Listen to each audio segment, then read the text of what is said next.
Welcome दोस्तों। जैसा कि मैंने आपको पिछले क्लास में संख्याओं के बारे में बताया था, उसके अलावा गुणज और गुणनखंड के बारे में भी बताया था। हम सार्वगुणनखंड और सार्वगुणज निकालने का तरीका भी सीखे थे। मैं एक चीज़ और बता देना चाहता हूँ, गुणज को अपवर्त भी कहा जाता है। अपवर्त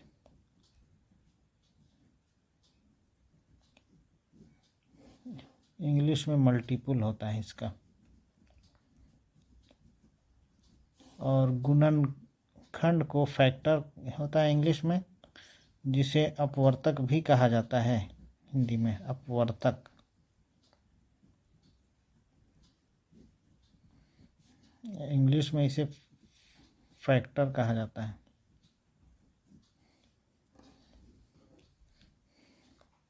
अब हम आपको महत्तम समापवर्तक निकालना सिखाएंगे। महत्तम समापवर्तक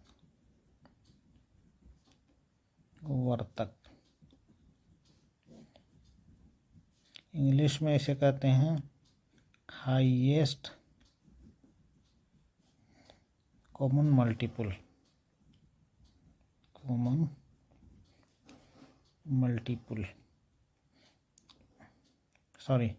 हाईएस्ट कॉमन फैक्टर HCF। यहाँ पे समापवर्त का संधि विच्छेद करने पे सम प्लस अपवर्तक होगा।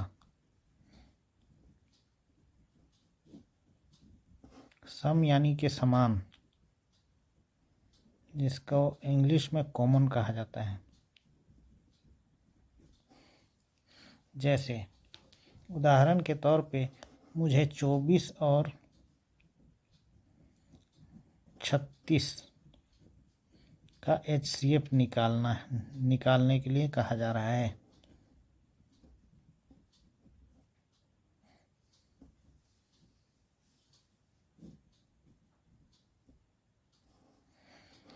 तो सबसे पहले मैं 24 और 36 का फैक्टराइजेशन करता हूँ। 24 सबसे पहले मैं इसे 2 से भाग देता हूँ। यह 2 से भाग जाएगा, 2 का 2, 2 दूनी 4। फिर से मैं 2 से भाग देने का प्रयास करता हूँ। 2 छक 12। फिर से मैं 2 से भाग देता हूँ, 2 से फिर भाग जाएगा, ये 2 तिया 6। इसी तरह मैं अब 36 का भी फैक्टराइजेशन करता हूँ। 36 2 से भाग देता हूँ, 2 से भाग जाएगा, 2 का 2, 2 9, 2 8 16। फिर 2 से भाग दे सकता हूँ इसे, 2 9 18। फिर 2 से नहीं भाग जाएगा। अब मैं 3 से प्रयास करता हूँ, 3 से यह भाग जाएगा, 3 गुना 3 तिया 9। इस तरह 24 का गुणनखंड अब 2 गुना 2 गुना 2 गुना 3 हुआ, और 36 का गुणनखंड 2 गुना 2 गुना 3 गुना 3 होगा। यहाँ पे मैं देख पा रहा हूँ कि यहाँ पे 2 कॉमन है दोनों में, फिर ये 2 और कॉमन है, उसके अलावा 3 और कॉमन है। तो इसलिए यहाँ पे 24 और 36 का HCF जो कॉमन है उसे गुना करके निकाला जाएगा। 2 गुना 2 गुना 3 2 गुना 2 गुना 3, ये हो जाएगा 2 दूनी 4, 4 तिया 12। इसी तरह अब मुझे 15,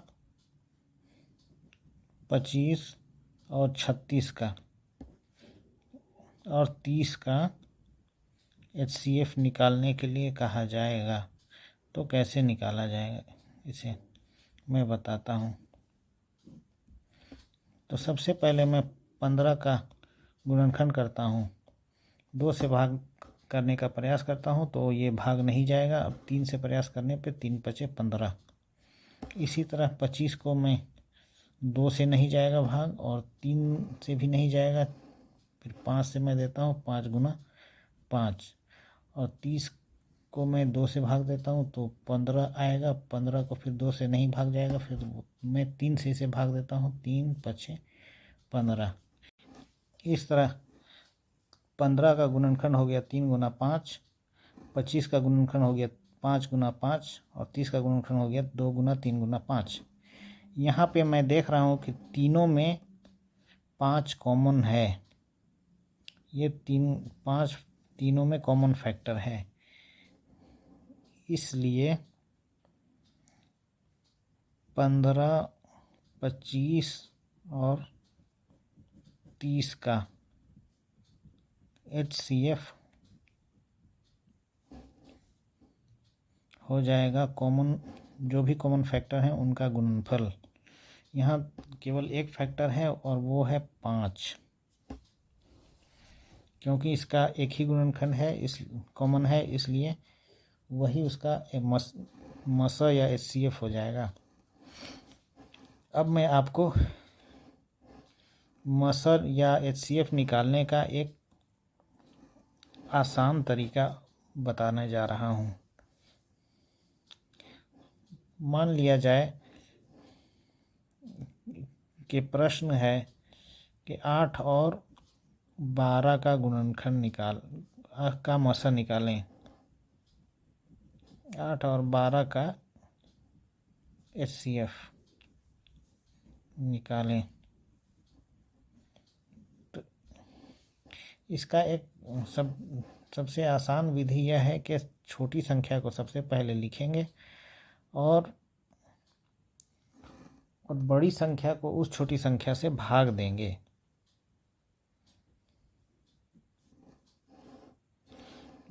यहाँ पे मैं 12 को 8 से भाग दे रहा हूँ। 8 एका 8, 12 को 8 से घटाया जाएगा तो आएगा अब 4। फिर 4 को, जो पिछला बार मैंने 12 को जो 8 से भाग दिया था, अब 4 से उस 8 को भाग देना होगा। मैं यहाँ 8 लिखूँगा और ये प्रक्रिया तब तक जारी रहेगा जब तक कि शेषफल 0 ना हो जाए। 4 दूना 8, 8 घटाने पर शेषफल 0 प्राप्त हुआ। अब हमारा यहाँ पे जो 4 होगा वो HCF हो जाएगा, इसलिए यहाँ पे HCF इक्वल टू 4 होगा।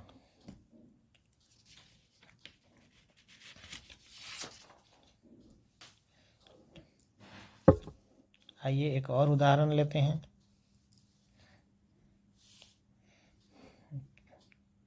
बारह, 16 और आइए एक और उदाहरण लेते हैं। 12, 16 और 28 का HCF निकालना हो। यहाँ पे अंक संख्या 3 है तो इसका HCF कैसे निकाला जाएगा। इसका एक सिंपल तरीका यह है कि दो संख्याओं का HCF निकाल लिया जाए सबसे पहले, और उस HCF को तीसरी संख्या के साथ मिला करके जो HCF निकालेंगे तो वो तीनों का HCF हो जाएगा। मान के चलते हैं, यहाँ पे मैं 12 और 16 लेते हैं तो छोटी संख्या 12 है, यहाँ पे 12 लिखेंगे और यहाँ पे 16 लिखेंगे। 16 को भाग देंगे 12 से और जब यहाँ पे एक बार भाग जाएगा, 12 का 12। अब इसे घटाएंगे तो यहाँ पे शेषफल 4 आएगा। अब 12 को 4 से भाग देंगे तो यहाँ पे भागफल 3 आएगा। 4 तिया 12। अब यहाँ पे शेषफल 0 हो गया, इसलिए यहाँ पे HCF जो है 4 आया। यहाँ पे HCF किसका हो गया? 12 और 16 का HCF।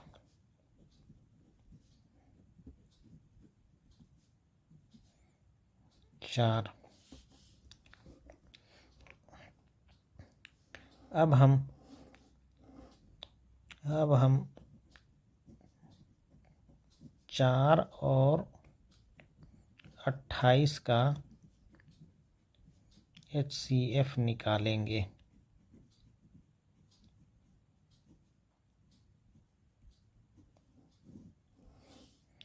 यहाँ छोटी संख्या 4 हो गई, बड़ी संख्या 28 हो गई। मैं इसको भाग दूंगा, 4 सत्ते 28, शेषफल हो गया 0। इसलिए ये 4 और 28 का HCF 4 आ गया। 4 और 28 का HCF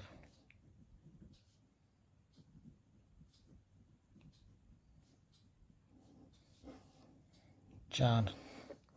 इस प्रकार 12, 16 और 28 का HCF 4 होगा। उम्मीद करता हूँ कि आपको भी समझ में आया होगा। अगर 3 या 3 से अधिक संख्याओं का HCF निकालना हो तो पहले 2 संख्याओं का HCF निकालेंगे, और जो HCF आएगा उसको अगली संख्या से मिला के एक और HCF निकालेंगे। इस तरह ये प्रक्रिया जारी रखेंगे और अंत में जो HCF आएगा वो सभी संख्याओं का HCF होगा। आशा करता हूँ कि आपको HCF समझ में आ गया होगा। अब मैं आपको लसा के बारे में बताऊंगा। लसा का को इंग्लिश में LCM कहा जाता है। यहाँ लसा का अर्थ हुआ लघुत्तम समापवर्त।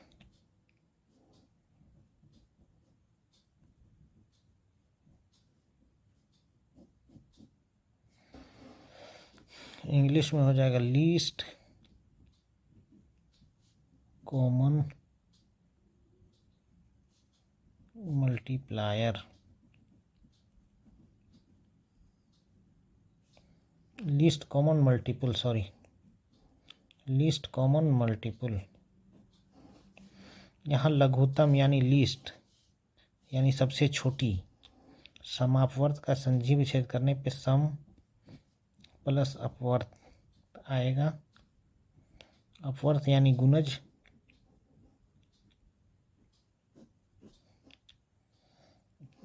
सम मीन्स कॉमन, जो सभी में पाया जाए, कॉमन। आइए एक उदाहरण से LCM निकालने सीखते हैं। मान के चलिए मुझे कहा जाता है कि 8 और 12 का LCM निकालना हो।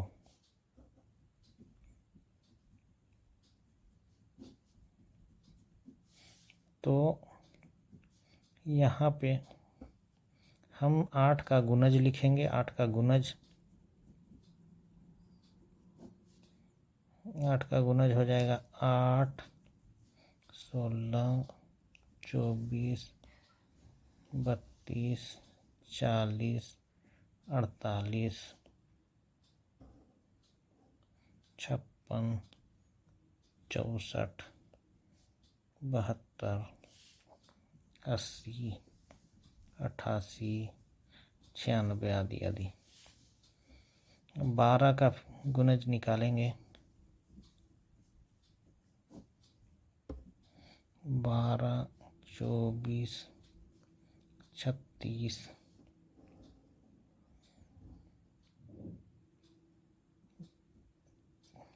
48, 60,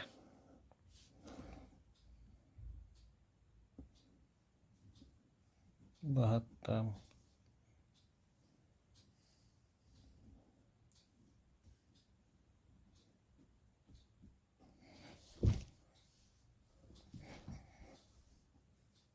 96, 108, 120,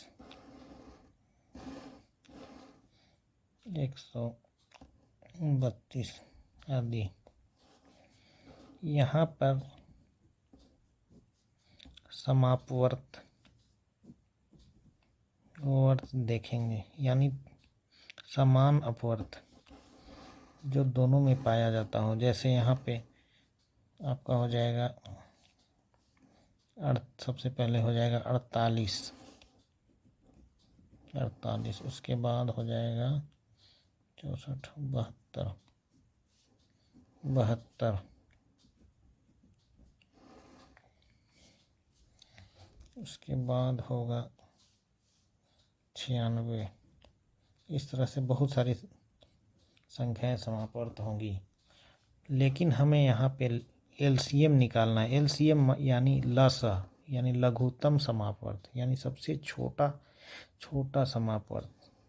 यहाँ पर इस एलसीएम हो जाएगा, जो सबसे छोटा समापवर्त होगा वो उन दोनों संख्या का एलसीएम हो जाएगा। यहाँ पे हो जाएगा समापवर्त 48। आइए अब हम एलसीएम निकालने का एक बहुत ही आसान तरीका सीखें। जिन दो संख्याओं का 2 या 3 या 4 जो भी संख्याएं हैं उनका एलसीएम अगर निकालने के लिए कहा जाए तो उसे एक जगह लिखेंगे। जैसे यहाँ पे 8 और 12 था, 8 और कोमा 12 लिख देंगे और देखेंगे कि दोनों संख्याएं किस न्यूनतम अभाज्य संख्या से भाग जाती हैं। यहाँ पे मैं 2 से भाग देने का प्रयास करूँगा। मैं देख पा रहा हूँ कि दोनों संख्याएं भाग जाएंगी। 2 चौके 8, 2 छक 12। फिर से मैं 2 से भाग देने का प्रयास करूँगा तो देख रहा हूँ कि दोनों संख्याएं भाग जाएंगी। 2 दूनी 4, 2 तिया 6। अब ये 2, 3 किसी संख्या से भाग नहीं जाएगी, किसी भी अभाज्य संख्या से भाग नहीं जाएंगी। इसलिए यहाँ पे एलसीएम बराबर हो जाएगा ये जो इनका गुणनफल होगा, इन चारों संख्या का गुणनफल होगा 2 गुना 2 गुना 2 गुना 3। 2 दूनी 4, दूनी 8 दिया। सॉरी, यहाँ पे एक छूट गया था। यहाँ पे एक और समापवर्त था 24, इसलिए यहाँ पे ये एलसीएम 48 ना हो करके 24 होगा। और इस तरह से इसका एलसीएम निकला 24। आइए और एक दो उदाहरण से समझते हैं। उदाहरण के लिए 40, 48 और 45 का लसा निकालें।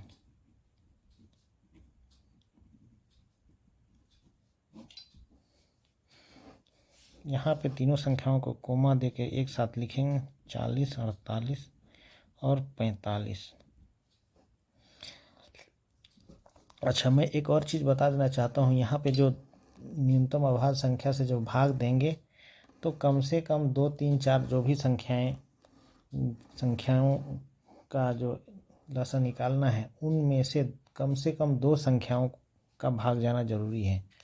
यहाँ पर तो केवल 2 ही संख्याएं थी। जैसे यहाँ पे 3 संख्या है तो जो भी अभाज्य संख्या से मैं भाग दूंगा तो कम से कम 2 संख्याओं का भाग जाना जरूरी है। जैसे मैं 2 से प्रयास करता हूँ तो मैं देख पा रहा हूँ कि 40 भाग जाएगा, 48 भाग जाएगा, लेकिन 45 भाग नहीं जाएगा। क्योंकि 2 संख्याएं भाग जा रही हैं इसलिए मैं 2 से इसे भाग दूंगा। 2 दूनी 4 यानी 2 20 और यहाँ पे हो जाएगा 24 और ये भाग नहीं जाएगा तो इसे उतार दिया जाएगा। फिर से मैं देख पा रहा हूँ कि 2 से फिर ये 20 और 24 भाग जाएंगे तो 2 दाहिए 20, 2 एका 2, 2 दूनी 4 और ये फिर भाग नहीं जा रहा है तो इसे उतार दिया जाएगा। फिर मैं देख पा रहा हूँ कि फिर 2 से भाग जाएंगी 2 संख्याएं 10 और 12 तो 2 पच्चे 10 और यहाँ पे 2 छक 12 और यहाँ पे हो जाएगा 45 उतार, क्योंकि ये भाग नहीं जा रहा है इसलिए 45 को फिर से उतार दिया गया है। फिर अब 2 से कोई 2 संख्या भाग नहीं जाएगी, इसलिए अब इसे 3 से भाग देने का प्रयास किया जा रहा है। 3 से भाग देने का प्रयास किया जा रहा है, तो 3 से मैं देख पा रहा हूँ कि 6 और 45 भाग जाएंगी। 3 ये क्योंकि 5 भाग नहीं जा रहा है इसलिए उतार दिया जाएगा, और ये भाग जा रहा है तो ये 3 दूनी 6 हो जाएगा, और यहाँ 3 एका 3 और 3 पचे 15 हो जाएगा। यहाँ पे फिर मैं देख पा रहा हूँ कि 3 से अब कोई 2 संख्या भाग नहीं जाएंगी। अब मैं 5 से भाग देता हूँ, क्योंकि 3 के बाद अगली अभाज्य संख्या 5 है। मैं देख पा रहा हूँ कि 5 से ये 5 और ये 15 भाग जाएंगी, क्योंकि 2 संख्या भाग जा रही हैं, इसलिए मैं इसे 5 से भाग दूंगा। यहाँ पे 5 एका 5 और ये भाग नहीं जा रहा है इसलिए उतार दिया जाएगा, और ये 3 को 5 दिया 15।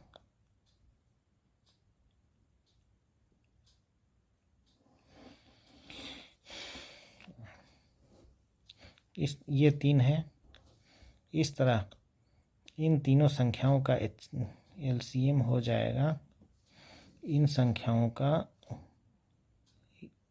गुणनफल।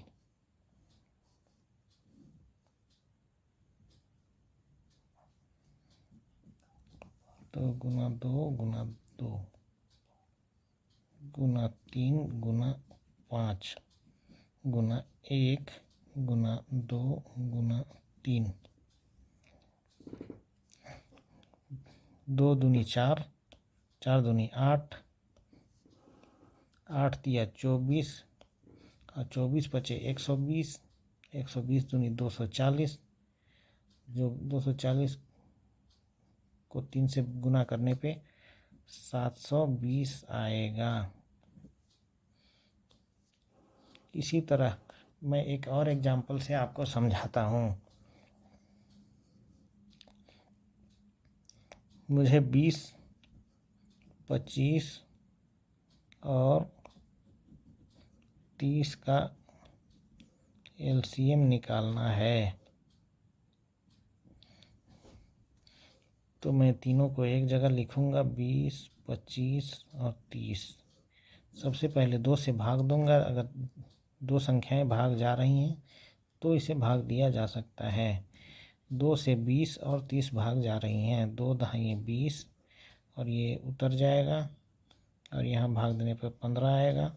अब अगली संख्या अगली संख्याओं में से कोई 2 से भाग नहीं जाएगी, इसलिए मैं इसे 3 से देने का प्रयास करता हूँ। 3 से इनमें से कोई 2 संख्या भाग नहीं जाएगा, इसलिए अगली संख्या 5 होगी जिससे मैं भाग देता हूँ, तो देखता हूँ कि तीनों संख्याएं भाग जाएंगी।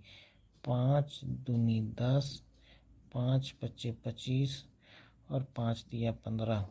अब ये तीनों संख्याएं 5 या 5 के बाद वाली किसी संख्या से भाग नहीं जाएगी, इसलिए इन तीनों संख्या का एलसीएम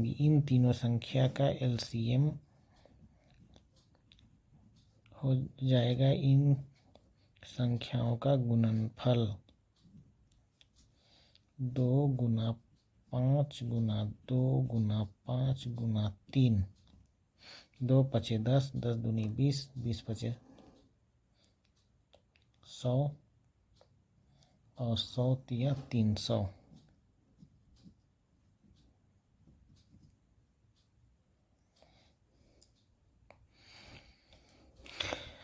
इसके साथ ही आज का मैं क्लास ख़त्म करता हूँ। अगले क्लास में मैं एचसीएफ और एलसीएम के कुछ एप्लीकेशन को पढ़ाऊँगा। एचसीएफ और एलसीएम के अनुप्रयोग या एप्लीकेशन, इसे अगले क्लास में पढ़ाऊँगा। धन्यवाद।